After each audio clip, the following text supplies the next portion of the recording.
Today's podcast is a listener request. Cully, from all the way across the world in Scotland, hello my dear, asked me to discuss premature menopause. So here we go. You are listening to Menopause Natural Solutions, episode 130, Premature and Early Menopause.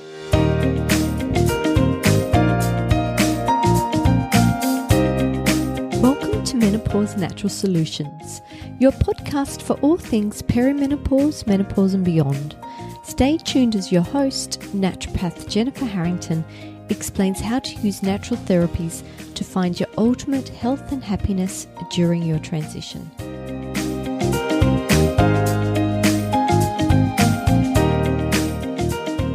Hi ladies, just a bit of a warning up front that today's topic has a little bit of doom and gloom associated with it. So I wanted to let you know I'm getting all the scary stuff out of the way at the beginning. So please make sure you stick around to the end to hear the more promising and hopeful suggestions. But for now, let's start with a definition. Premature menopause is when you reach menopause prior to the age of 40. Early menopause is when you reach menopause before turning 45. The average age for menopause in Western countries is 51. It can be lower in other parts of the world. Both premature and early menopause can occur naturally or due to medical reasons such as surgery or medications. Surgical menopause, where both ovaries are removed, carries the most risk. This is because postmenopausal ovaries can still produce hormones, albeit a smaller amount, but something is better than nothing. Natural causes can be due to decreased follicle numbers, increased follicle destruction, or a failure of the follicle to respond to stimulation. Looking at natural statistics, roughly 1% of women will experience a premature menopause and about 5% will experience an early menopause. Unfortunately, both premature and early menopause carry with them an increased risk of overall mortality, heart disease, osteoporosis, cognitive impairment, mental health challenges, sexual dysfunction, and autoimmune conditions. The younger you are at menopause, the greater your risk. Some of these risks can be mitigated by hormone therapy. However, hormones alone do not prevent all of these risk factors. But it's generally a really great place to start. So let's explore what else is going on and what other factors should be considered if you are experiencing a natural menopause at an earlier age. I'm going to leave medical menopause for now, as this is usually due to cancer treatment or as a preventative strategy to avoid cancer. As you can imagine, it has different concerns. Starting with the follicle. Your follicle contains your oocyte or your egg. Oocytes contain more mitochondria and mitochondrial DNA than any other cell in your body. It is estimated that each oocyte contains 100,000 to 600,000 mitochondria. Mitochondrial dysfunction is a key cause of oocyte failure. Think of your mitochondria as batteries. They power up your cells. Genetics, environmental pollution, nutrient deficiency, and age can be associated with mitochondrial DNA damage. And this damage impacts the ability of your mitochondria to work, and this impacts the health and quality of the oocyte. Protecting your mitochondria is paramount. Interestingly, your heart cells contain the second highest concentration of mitochondria, containing about 5,000 mitochondria per cell. Could this be part of the link between a younger menopause and heart disease? I think so. Other signs of mitochondrial dysfunction include fatigue, muscle weakness, exercise intolerance, hearing and or vision reduction, blood sugar issues, and more. When you consider the health of the mitochondria, you also need to consider the health of your mitochondrial membrane. If you haven't listened to last week's podcast on cellular health, I want you to go back and check it out. Think of the mitochondria as the brain of the cell, as it controls what happens within the cell, the nutrients it lets in, the toxins it lets out. Ultimately, you won't have healthy mitochondria if you don't have healthy membranes. Let's look at some dietary considerations. There's 4 that I found in the research.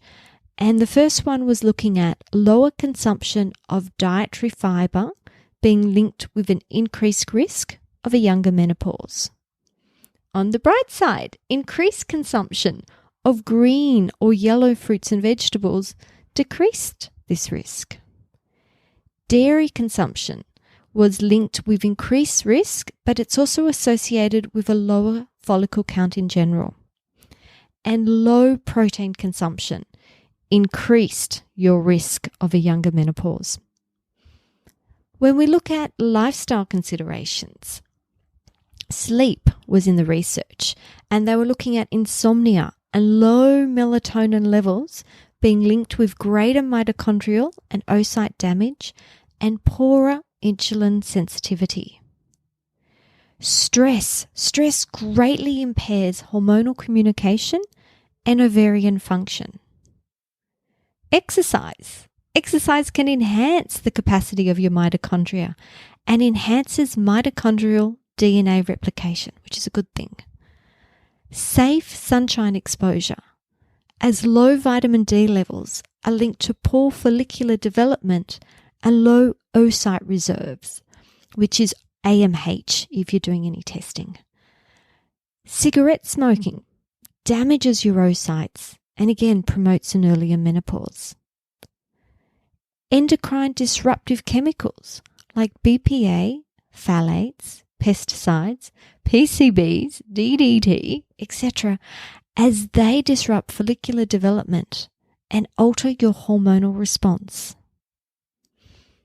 When I'm considering additional testing, just to find out what else is going on for the woman in front of me that is experiencing a younger menopause than expected, here are just a few things that I'm thinking about. I'm certainly thinking about a bone density scan, as there is significant links between having a younger menopause and having osteoporosis. I'm looking for autoantibodies. As there is that link with autoimmunity, I want to see what's going on. I'm looking at glucose levels and insulin levels just to check there's no insulin resistance that's contributing to the diagnosis. I'm looking at genetics. I'm looking at environmental toxicity. I'm looking at the chemical exposure, the heavy metal exposure. I'm looking at nutrient levels. I really want to see what's going on with vitamin D, some of the B vitamins, iron, electrolytes. And finally, we want to look at methylation factors and homocysteine. And next, I have a few supplement considerations for you. Please know with supplements that they all have cautions, interactions, and contraindications. So please don't go out and take all of these, but it's just something I want you to think about and maybe to discuss with your healthcare provider to see if it's right for you. Now, CoQ10 has got to be one of my favorite mitochondrial nutrients. I'm also thinking about glutathione, phospholipids, melatonin, B vitamins, vitamin D, electrolytes, and if relevant, iron. Warning: if you are experiencing a natural menopause and you have addressed some of the factors we've discussed above, it is possible in some cases for your periods to return and your diagnosis to be removed. This is more likely if your diagnosis was recent. The return of your periods may or may not excite you, but the health benefits will. But please make sure you investigate any postmenopausal bleeds.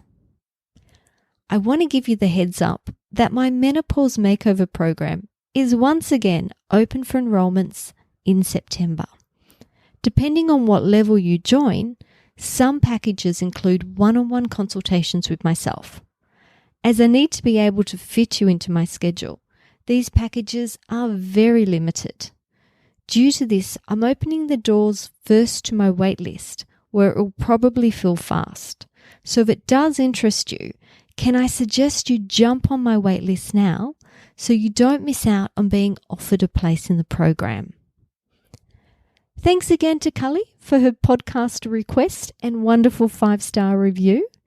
If you have been enjoying the podcast, please consider leaving a review. And if you have an episode suggestion, please let me know. Well, that's it for me today. Until next time, bye for now.